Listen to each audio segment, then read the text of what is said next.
نحمده ونصلي على رسوله الكريم أما بعد فأعوذ بالله من الشيطان الرجيم بسم الله الرحمن الرحيم من جاء بالحسنة فله عشر أمثالها ومن جاء بالسيئة فلا يجزى إلا مثلها وهم لا يظلمون صدق الله العظيم. سورة الأنعام اتم پارا یوسل شپیتم نمبر آیت دی. ومخی آیاتونو کی د مشرکانو کافرانو د شرک تردید ذکر شو. اس پدی آیاتونو کی اللہ پاک نبی کریم صلی اللہ علیہ وسلم تا د شرک نا د براءت اعلان کولو حکم فرمائی. اللہ رب العالمین اپل قانون او دستور ذکر کئی چا یونی کی هم د ایمان سر اکڑا اللہ پاک بدی انسان تا د یوینی کی پا بدل کی لسنے کی اولی کی د لسنے کو ثواب بدتور کی او چاچی یو گناہ اکڑا اللہ پاک بدی انسان تا د دغ یوی گناہ سزا ورکی زیاد بنور کی د یوی نیکی پا بدل کی لسنے کے ملاوی دل اللہ فضل دی او د یوی گناہ پا بدل کی یولی کل دا اللہ عدل دی. او بسور بقرہ کی اللہ پاک فرمائی چی یو نیکی پا وسو باند بدلو او دا اللہ رب العالمین فضل دینا ہم دیر زیاد دی. لیکن عام قانون دا اللہ پاک دادی چی یو نیکیم اللہ پاک بلس چند قبلی. بیا اللہ جل شانہ نبی کریم صلی اللہ علیہ وسلم تا دری اعلانات کول حکم فرمائی. اول اعلان داو کا چا اللہ پاک ما تا ہدایت کردی دی زب ہدایت باندی یم ستاسو دا ہدایت ما تا ضرورت نشتا. ما تا چا اللہ پاک دا کم دن دا کم لارے رہنمائی او ہدایت کردی دی بس آگا کافی جاگا صحیح جاگا صراط مستقیم دا ابراہیم علیہ السلام شریعت دا ابراہیم علیہ السلام ملت دی چاگا بالکل صحیح دی. او تاسو مشرکان دی ستاسو ملگر نیم ابراہیم علیہ السلام ستاسو ملگر نو. ابراہیم علیہ السلام دا شرک خلاف او دا مکی مشرکان تاسو شرک کی لگی آئے. ابراہیم علیہ السلام بوتان مات کرو او تاسو ابراہیم علیہ السلام مقابل کی بوتان جوڑوئی. ابراہیم علیہ السلام تا یہودیان مقبل نسبت کو وی زمانگا مشروع زمان پشا, عیسیان وی زمانگا مشروع زمان پشا, او دا مکی مشرکان وی زمانگا مشروع زمان پشا. اللہ پاک بسور آل عمران کے ذکر کری ہوں دی دلتم ذکر کری ما کان ابراہیم یہودیا ولا نصرانیا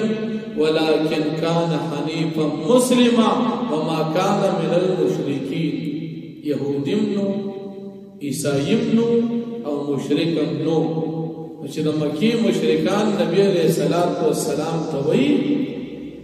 چې ابراہیم علیہ السلام زمون مشر دا دروغ. ابراہیم علیہ السلام کو د شرک خلاف ټول عمر تیر کړ او د مکی مشرکان په عبادت جعلی فرضی خدایان کوي دی پر اقبلم خبر کی درو جن دی.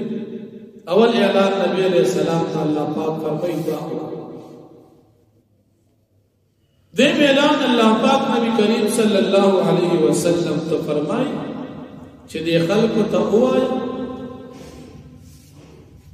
چې زما ټول زندگی دا د الله ده څومره زندگی ده هغه زما مونږ دي عبادت بدنیه دي دا د الله د پاره کو که زما قربانی او زما حج دي او که عبادت مالی دي هغه ټول د الله د پاره کو زما جون چې سپدې جون کې نیک اعمال کوم دا ټول د الله د پاره او زما مرګ چې په کوم دین باندې زب وفات کیږم هغه د الله د پاره ما قبول کړي زما د جون د اختیار دام د الله سره او زما د مرګ اختیار دام د الله سره دی ما قبول کړي دي نبی علیہ الصلوۃ والسلام دې اعلان کی د خپل ټول دین خلاصي بیانول اعلان دین خدای د زما ټول زندگی د الله تر دې چې زما مرګم د الله دا غد رضا مطابق زما ټول عبادت د الله دا د دین خلاصه او بل نبی کریم صلی الله علیه وسلم په دې کې د شرک تردید لا شریک له وبذلک امرت بل ذمہ داری ذکر الله سره اس قسم شریک نشته زمون ایمان دی چې د تمام نظام بادشاہ صرف الله او زمون ایمان دی چې د تمام نظام قائمون کی ختمون کی یو الله سچ کوي صرف الله چې الله سنی مختی د اونې یو پالم د الله د اراده نه بغیر حرکت نشي کولی چې هغه موږ تاسو یو بس او یو زیاتی ابتکار کړ خو هغه د الله د اراده نه بغیر سنشي نو چې تمام نظام بادشاہ یو الله شو هغه ته شریک ضرورت نشته شریک محتاج ته پکار او الله محتاج نه شریک هغه ته پکار چې هغه ضرورتونه پیخي لکه اوسه سړی دکان کوي هغه به کله منزل کله بچي ډوډۍ کله به مل مصر کې هغه ته خامخا د یو ملګری ضرورت دکان کې شته چې کاروبار وشي نو الله جل شانه دا کارونه نه کوي او هغه محتاج نه دي چې محتاج نه دي په شریک کوي بلکې شریک وین شریک به د جنس نه وي او رب العالمین قدیم دی او د تمام مخلوق حادث دی الله سره په دې کې څوک یو ځای شته نو څوک ملګری کی دریم اعلان نبی کریم صلی الله علیه وسلم الله پاک فرمایي چې دې خلکو ته اعلان وکا او دې ته یو جواب ورکړه د مکه مشرکان راجم شول نبی کریم صلی الله علیه وسلم ته چې ته زمونږه ملګری شه او دا کوم دین چې مونږ اختیار کړی دا ته قبول کړه او د آخرت چې ته وې چې آخرت ست د هغه د سزا او د هغه د بوج چې موارد مونږه لکه مونږ سره ملګری شه نو کته ته تکلیف یې هغه بدل مونږ وایو خو زمونږ د خدایانو عبادت ته شروع الله پاک نبی علیہ السلام ته فرمایي دی خلق ته اعلان وکړه تاسو دوه خبرې کې چې زمونږ د دین تابعداري کوي د اعلان کې چې زما الله یو د داغین علاوه د بل خدای تابعداري زنکو دیم چې د کافرانو چې د آخرت د بوج ذمہ داری د منګالو نو دوی ته اعلان وکړي چې په آخرت کې څوک د بل چا بوج نشي چتولي هر سړی خپل بوج د ګناهونو چتي او دریم دې ته نتیجه بیان تاسو څه خیال دي چې بس د دنیا د ژوند او آخرت نشته او دا فرضي خبرې دي وی ته وایي چې آخرت کې به الله پاک دا خبرداري درکړي او چې تاسو دا کوم دین دې سزا به الله آخرت کې درکړي او بیا الله پاک د صورت په آخرت په دنیا کې په مسلمانانو باندې په عام انسانانو خپل احسانات ذکر کوي او داغي مقصد ذکر کوي چې الله پاک په تاسو د احسانات کړي دي د پاره دي چې تاسو د الله پاک بندگی وکړئ د دنیا کې د الله د نعمتونو مقصد دا دی بعض خلکو له ډېر نعمتونه ورکړي دي بعض له کم ورکړي دي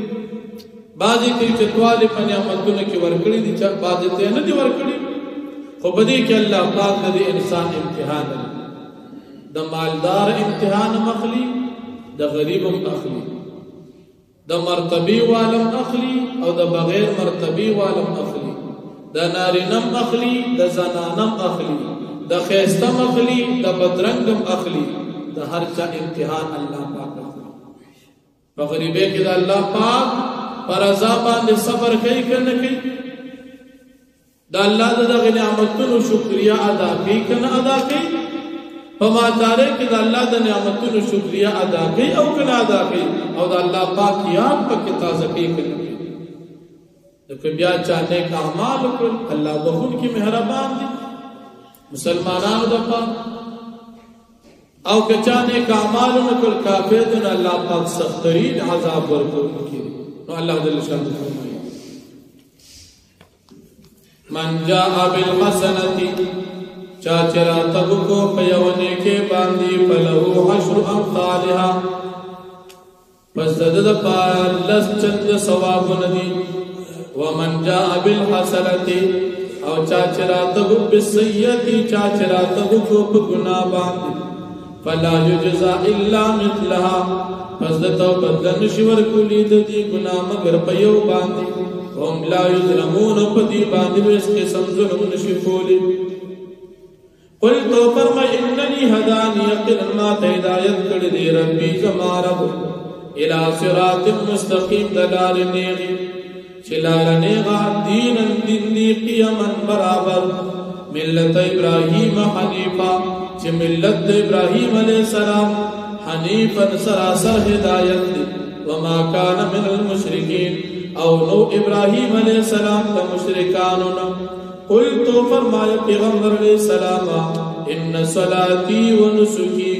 یقینا زما منزل زما عبادتي بدنیا ونسكي زما قربانی یا زما حج او زما عبادتي مالیا ومحیای او زما جند ومماتی او زما مرگ لله دا ټول خاص د الله د پاره دی رب العالمین چې رب د ټول مخلوقات دی لا شریک له نشتر هیڅ قسم شریک د الله پاک سره وبذالک امرت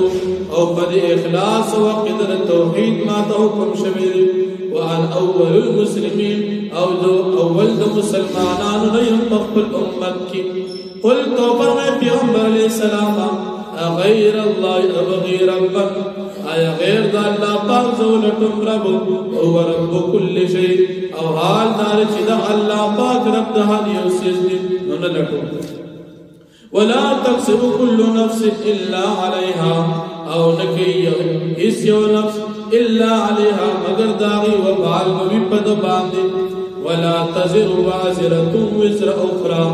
او نشیو چې تون کی اوچ ولا تزر او نشیو چې تون کی وازره یو چې تون کی وزر اخرى بوج دبل چا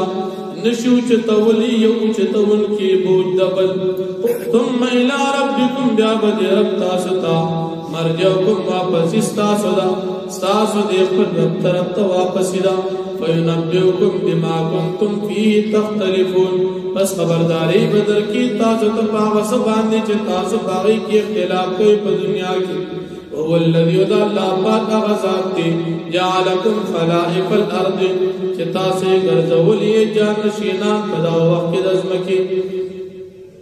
ورفع بعضكم فوق بعض او چتکړي دی باز تاسو لرا د پاسه د باز درجات په درجو سره ليبلوكم لپاره دې امتحان کې الله پتا سبحانه فيما آتاكم باغ سبحانه چې درکړي تاسو ته چې څوک تابعدار دي او څوک نافرمان دي ان ربك سريع العقاب یقینا استرب زرع عذاب ورکون کې دي نافرمان او مجرمان ته وانه يقين الله پاک لغفور خامخابون کې دي رحیم رحم کون کې دي د مؤمنانو لپاره الحمد لله رب العالمين